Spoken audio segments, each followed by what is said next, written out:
Hello, everyone. Thank you for making the time to join AoFrio's FY23 results presentation. My name is Greg Balla. I'm the CEO of AoFrio, and I'm looking forward to presenting today.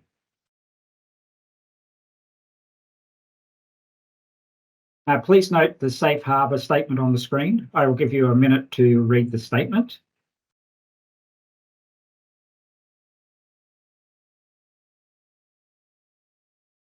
I'm also presenting with me today is Howard Milliner, CFO of AoFrio, and John Scott, our board chairman, will say a few words as a summary.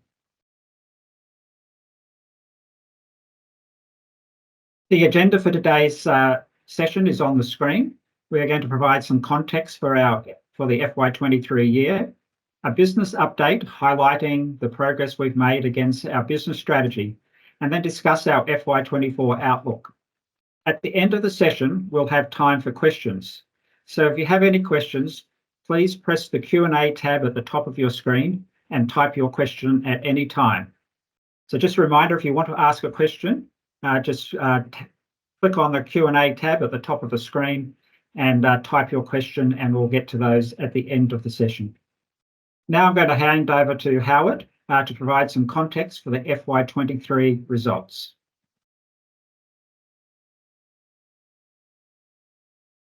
Thanks, Greg. Our annual report was released last Thursday, and that includes a commentary on the 23 year. Today, I'll provide context to the result and recent performance and highlight the more significant trend. The last 4 years have certainly been interesting and challenging. 2020 was the year impacted by COVID. 2021 saw a big lift in volumes as end customers restarted their cooler investment program. In 2022, there was the global electronic component supply shortage, impacting our ability and other suppliers to meet customer demand. We entered the 23 year with the component supply issue largely resolved, only then to find that many customers had excess inventory to consume first.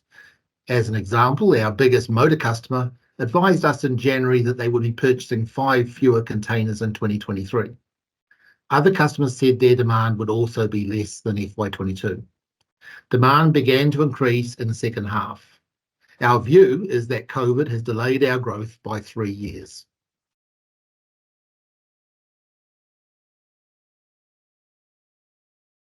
(2023) ended as we have reported. Revenue for the year at 66.6 million, down 10.5%. EBITDA at 1 million was within guidance. Gross margin was up slightly, 2.3 percentage points on 2022, and operating cash was positive, inflow of 3.9 million. The first point to highlight is that performance in the second half was a big improvement on the first half. This was the result of increased volume supplied and an increase in our product development effort. Revenue increased from 30.1 in the first half to 36.4 in the second. Gross margin was largely maintained at 29.8% compared with 30.5%. EBITDA was a loss in the first half of 0.7. It was a gain, a surplus in the second half of 1.7. And operating cash showed a significant improvement from a 2.8 million outflow in the first half to a 6.7 million inflow in the second half. The other trend I'd like to highlight is the growth in our IoT business. In 2015, we had no IoT revenue at all. Our first IoT product was launched in 2016, and today IoT revenue represents 52.7% of total revenue. IoT revenue growth over the last 6 years from 2017 is an impressive CAGR of 22.5%, even with the challenges of the last 4 years. Over to you, Greg, to provide a business update and comment on the outlook.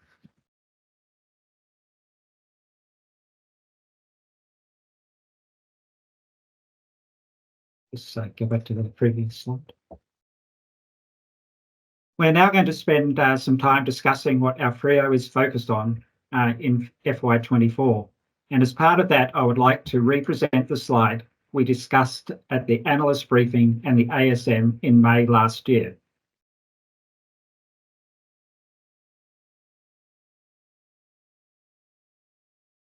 This slide shows some of the growth aspirations we presented in May 23, and our aspirations haven't changed. Our plans and aspirations see us continuing to grow in the cold drink equipment market, but also entering adjacent markets with our IoT and motor solutions, expanding our serviceable available market from 300 million today to over 6 billion. We believe we can leverage our global footprint, current channel relationships, and our leading technology position to accelerate our business over time. While it will be challenging, we believe we have the capability and staged plans to assess and, if validated, enter these new verticals and take share in that $6 billion market. I will update you on our positive progress shortly. We are not looking for additional capital from shareholders to support this strategy, as we are investing the internally generated cash flow to do this. On the previous slide, we talked about a target of 10 million connected devices. This slide shows the progress we are making as we increase the number of assets connected to our platform. The growth strategy I will discuss soon will further accelerate connections. Our IoT CAGR since 2017 is 22.5%. We believe the plans we have in place in the aspirational target of 30% is achievable.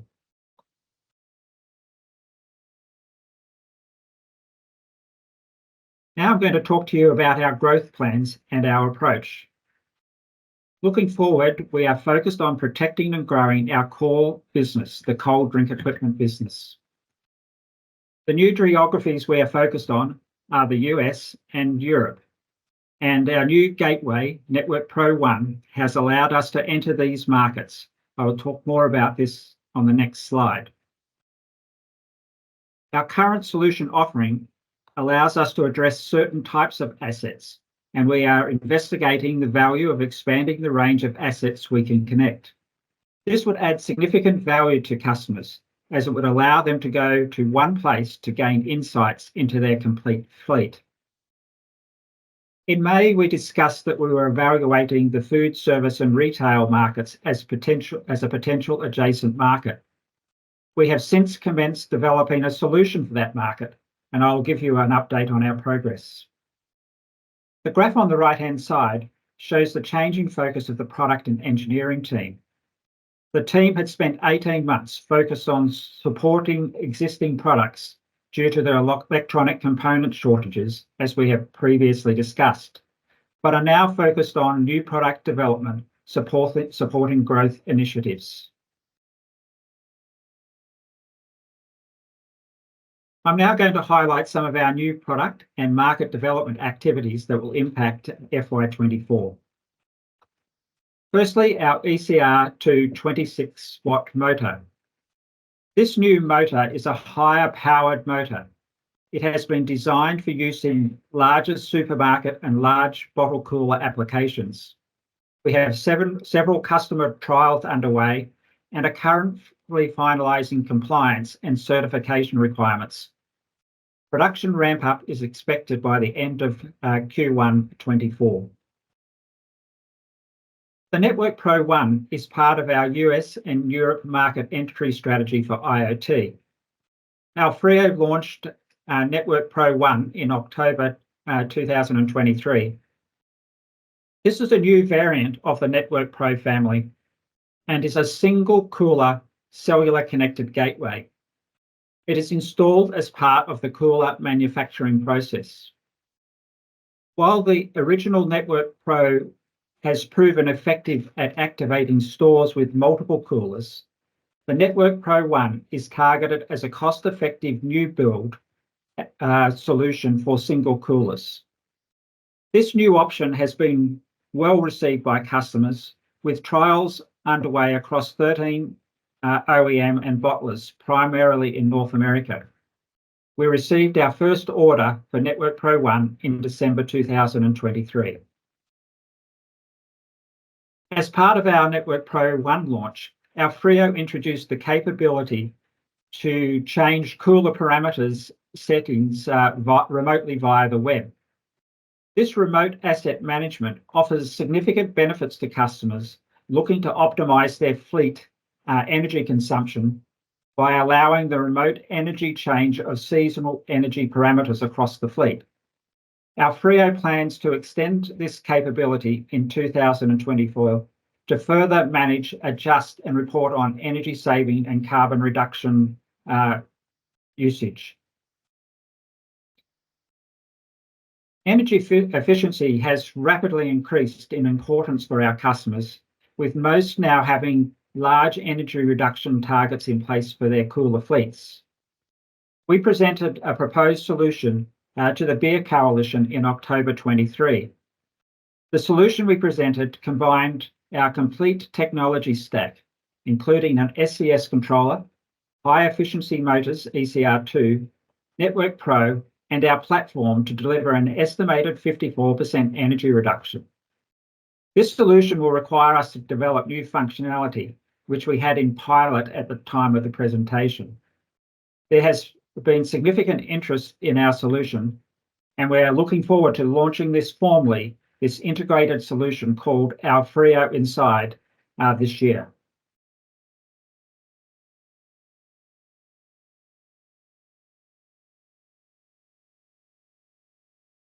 We are continuing to make progress on developing and validating our food service and food retail market entry strategy. We are doing this because we believe we can leverage the capability of our organisation to generate significant profitable growth in this adjacent market. The market is estimated to be at least 10 times the size of our current market, as shown by the graph. The market is at an early stage of development in terms of IoT solutions, and customers have problems that are similar to the types of problems we understand, making it a good fit for AoFrio. We have been working with 2 potential customers as development partners, one in the food service market and one in the food retail market, and this is progressing well. With the first partner, an early proof of concept identified opportunities for efficiency, resulting in a fast return on investment for the brand. The proof of concept has progressed to a 5-site trial running from October 23 through to March 24. The second development partner is a major global supermarket chain in South America, aiming to automate their refrigeration monitoring and alerting system. This now has moved from a proof of concept to a multi-site trial, which will run until the end of July 23. Excitingly, we also have now commenced working with the next 3 potential retail customers on solution validation trials. Working with NZTE, we completed a second round of research in the US market. The aim of the research was to further understand the need for a solution and validate the commercial model. This provided great insight into the market, and we are really positive about the opportunity in that market. AoFrio plans to launch its first food service solution in the second half of FY24 to targeted customers.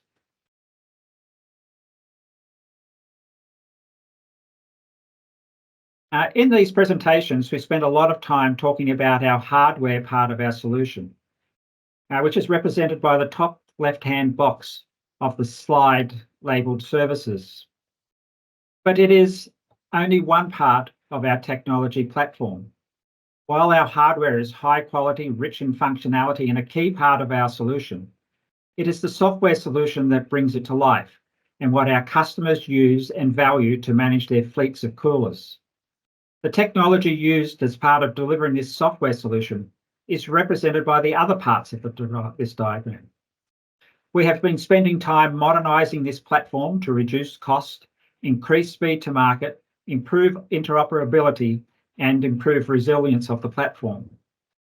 We have been building with reusable components and building blocks that provide a connected ecosystem across all applications.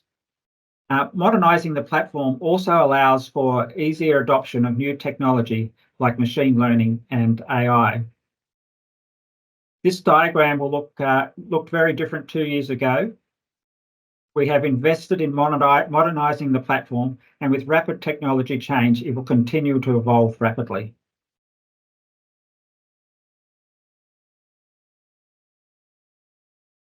ESG is a really important driver for us at AoFrio and for our customers as we deliver solutions for energy saving and energy monitoring to support their carbon reduction objectives.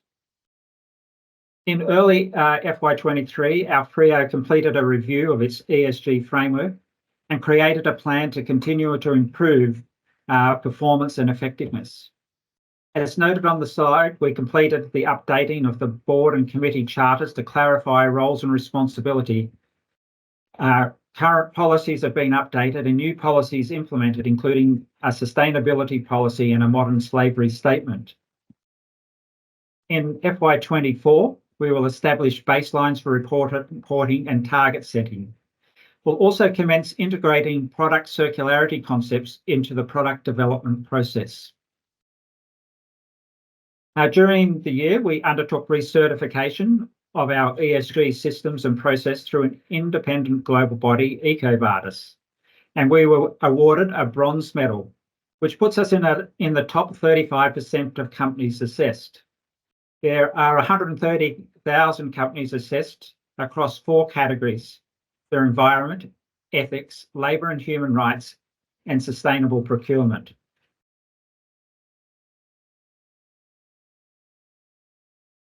We have been evolving our organisation culture, focusing on global collaboration, inclusivity and innovation, areas highlighted in the Employee Engagement Survey and our Diversity, Equity and Inclusion surveys. As part of the governance part of ESG, the board implemented its board succession planning process. The board announced the appointment of John Scott as board chairman, following the resignation of Godfrey Porsche, who had been on the board, AoFrio board, for almost 10 years. During the year, AoFrio also appointed 2 new board members, Melissa Clark-Reynolds and Ros Buick. Melissa became a futurist after 25 years' experience as an entrepreneur and CEO of a large number of technology companies. She was awarded the ONZM for services to technology in 2015. Melissa is a director of Atkins Ranch Lamb Incorporated, Alpine Energy and Weta Workshop. Melissa works with food companies to execute transformational strategies. It's great to have Melissa on the board.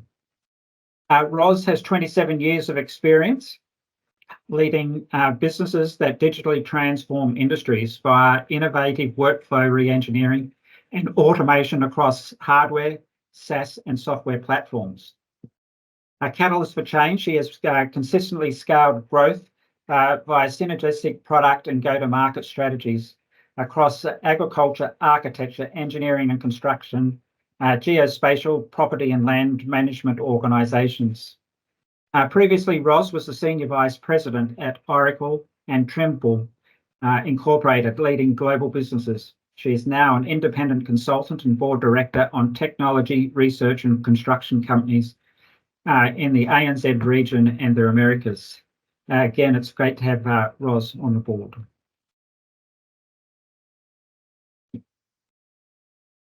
Now moving to the FY24 outlook. We made clear progress on product development in the last financial year, and as a result, we expect FY24 to show positive momentum with new solutions coming to market, including the launch of our new solution, AoFrio Inside, for energy reduction in the cold drink equipment market, entry into the US and European regions with our Always On Network Pro 1 for the cold drink equipment market, the release of our first targeted solution for food service and retail markets. AoFrio also expects a modest recovery in its base business as the customer inventory overstocking that impacted FY23 appears to have normalised. We are continuing to align our investment in new product development and launch activity to the revenue and gross margin that we generate, and we are tightly managing operational expenditure. This should ensure that both ongoing operations and growth activities can be funded through internally generated cash flows. AoFrio's FY24 revenue guidance is 70 to 80 million, 13% at the midpoint of the range, with a target EBITDA of 2.5 million. The year has started really positively, and we look forward to updating you on our initiative progress and results as the year progresses. I'm now going to hand over to John Scott if he's managed to join. If he hasn't, we'll come back to John at the end of the Q&A section. So just checking to see whether John's joined. He hasn't been able to join yet. So what we'll do now is we'll skip forward to the Q&A section. And just a reminder, if you want to ask questions, click on the Q&A button at the top and type your questions. And then Howard will read out the question or ask me to answer the question. There are no questions yet. Okay, there are no questions currently. So if you have a question, please put your question in the Q&A tab.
Okay, there are some questions in, Greg.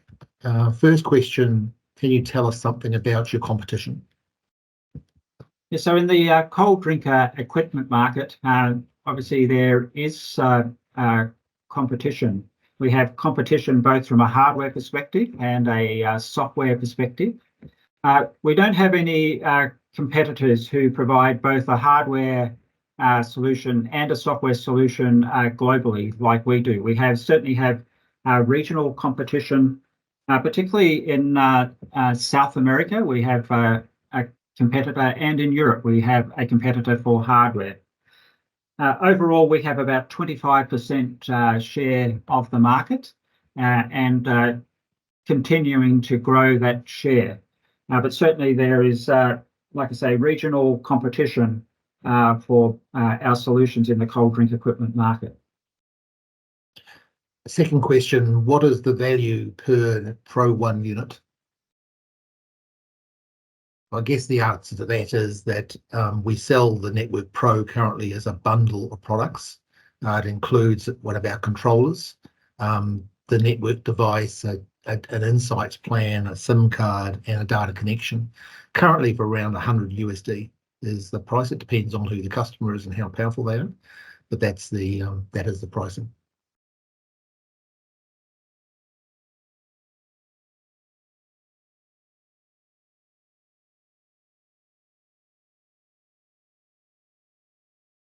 Another question, Greg. What are the risks in the new addressable markets, particularly around your ability to differentiate from any competition? Yeah, as I said earlier, and there are certainly some competitive solutions around. Again, it seems to be mainly either hardware solutions or software solutions. So one of the key things that allows us to differentiate is that we have an integrated solution between our hardware and software.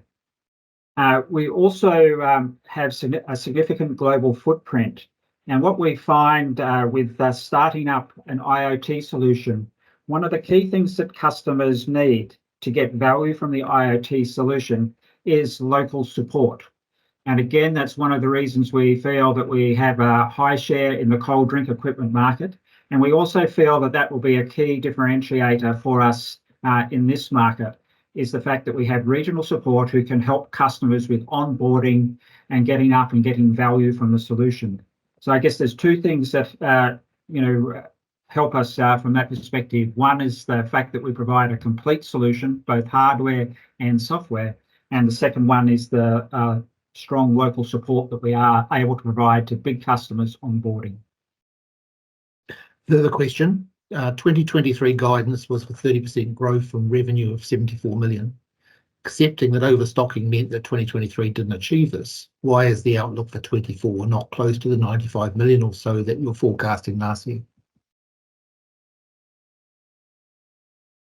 I think, as we have said, we are, expecting a modest recovery in our base business.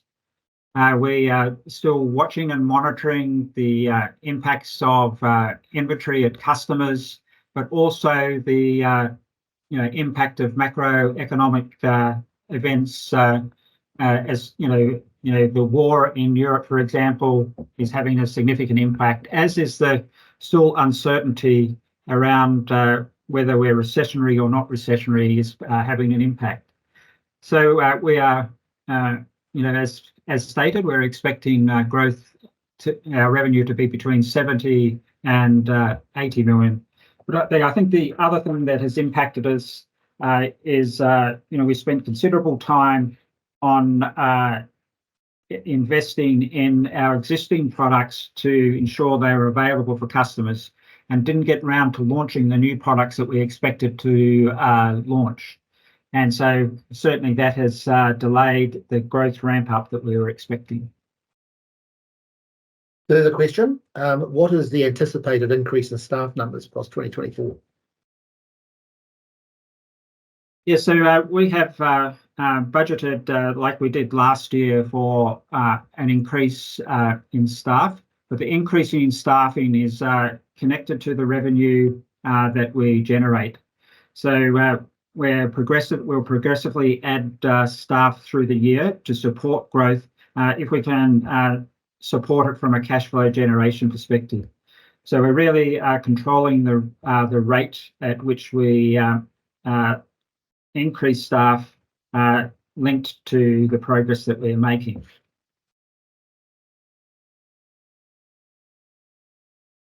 No more questions, Greg. Correction. Any guidance on what NPAT, net profit after tax, will be for FY24?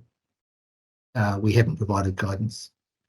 Our expectation is that depreciation and amortization will continue at pretty much the same rate as FY23, and funding costs should be well down because of cash generation.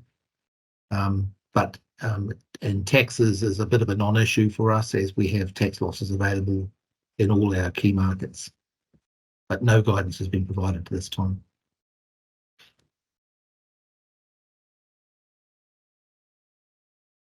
Greg, you mentioned the imminence of a contract for the food solution following a successful proof of concept. What would be the value of this particular project should it proceed? Okay, what I'll say is the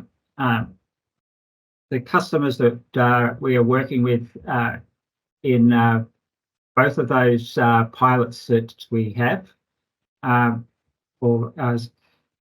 they have they have hundreds of stores, and so I don't really want to talk about the value of those at the moment.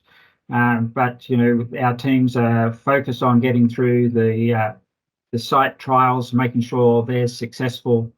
We're working on commercial models with these customers at the moment, So certainly once we have something to announce, we'll announce that.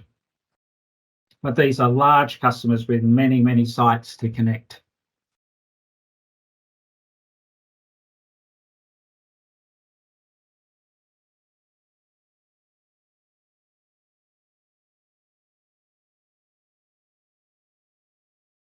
I know John Scott has been trying to connect, but he is travelling, so it looks like he's having trouble connecting to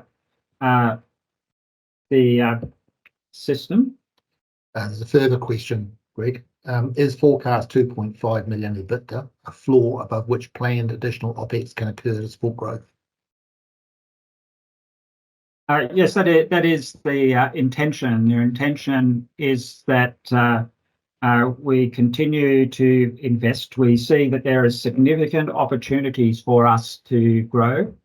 IoT businesses are accelerating at the moment because the market, this is the time for IoT businesses. And so we certainly intend to invest beyond the 2.5 million. There's some good questions, Greg. Do you have the opportunity to build a data set that can be used across your business to improve customer outcomes? Is data available to you a potential moat? Yeah, certainly, that's why having, one of the strengths of our platform is the fact that we have 2.5 million or about 2.5 million devices connected to our platform. Each of our controllers collects over 200 data elements about a particular asset. So that gives us a huge amount of data to help customers improve their performance. And that is what's valuable for them. We talk about the value to customers across 4 pillars of focus. One of those pillars is around customer revenue generation. So how can they improve the revenue that they're generating from their assets? Another one is around energy management. So how can they reduce the energy of an individual cooler or reduce the energy that they're consuming across their whole fleet?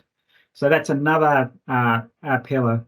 We also talk about operational performance of an individual unit, but also we have a preventative and predictive maintenance pillar, which uses the data that we generate in the platform to provide value to our customers. And this year, we haven't talked about it in this presentation, but again, we're continuing to add to our software solution that allows customers to get more value from the platform. And obviously, that's part of the commercial opportunity for AoFrio is to continue as we collect more data and more insights about cooler fleets, is to help our customers get benefit, but also ensure that AoFrio's revenue continues to grow as a result of that.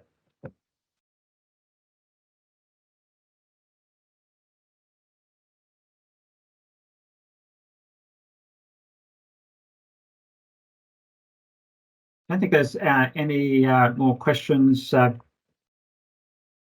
So unfortunately, it doesn't appear that John Scott has been able to successfully connect. So I would just like to, I might just summarise for you on behalf of John. I won't say his words. I'll leave him to say those at another time. But certainly, our FY23 revenue was the $66.6 million, and our EBITDA was one. Our guidance for FY24 is revenue between 70 and 80 million, and an EBITDA of around 2.5. This year we're really focused on execution, delivering some of those new products to market, entering that adjacent food services market to continue demonstrating that we can grow and grow well. We'll continue to fund that growth from internally generated cash flow. We're really positive about the way the year has started for us. And as I said previously, really looking forward to updating you on the progress we're making with the initiatives that we've got and the performance as we go through the year. So thank you for your time today. So we'll end the session now, unless there's any further last-minute questions in the chat. There were two further questions, as you've given the opportunity. First off, can you comment on the most recent senior commercial executive appointment, his role and focus? That's James.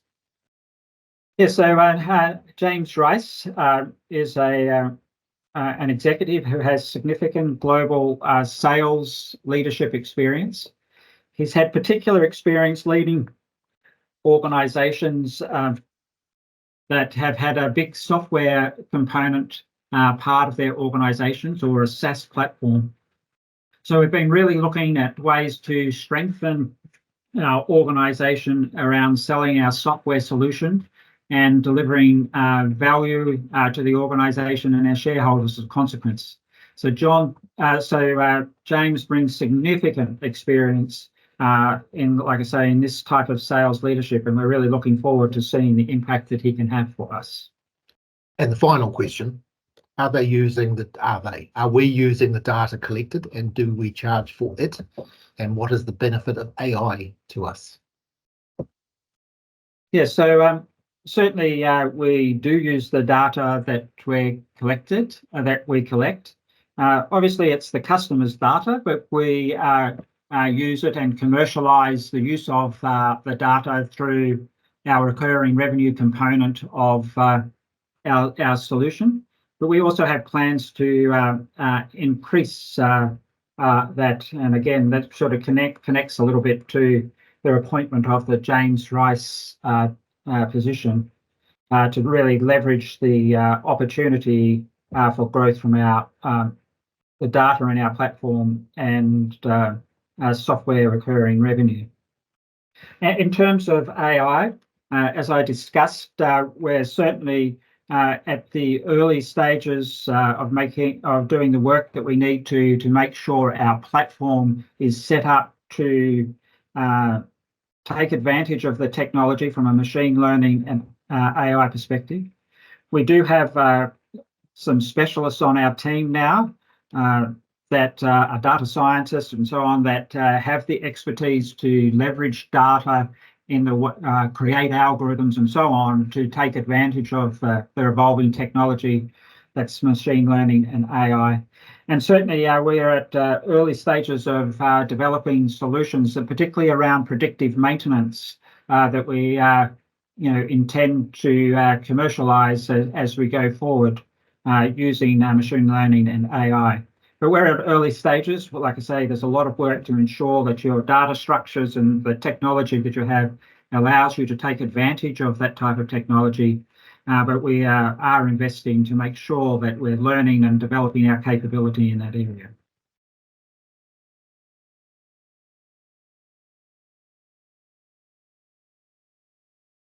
Okay, well, once again, I thank you for taking the time to join the AoFrio FY23 results presentation, and look forward to presenting to you again at the mid-year. Thank you.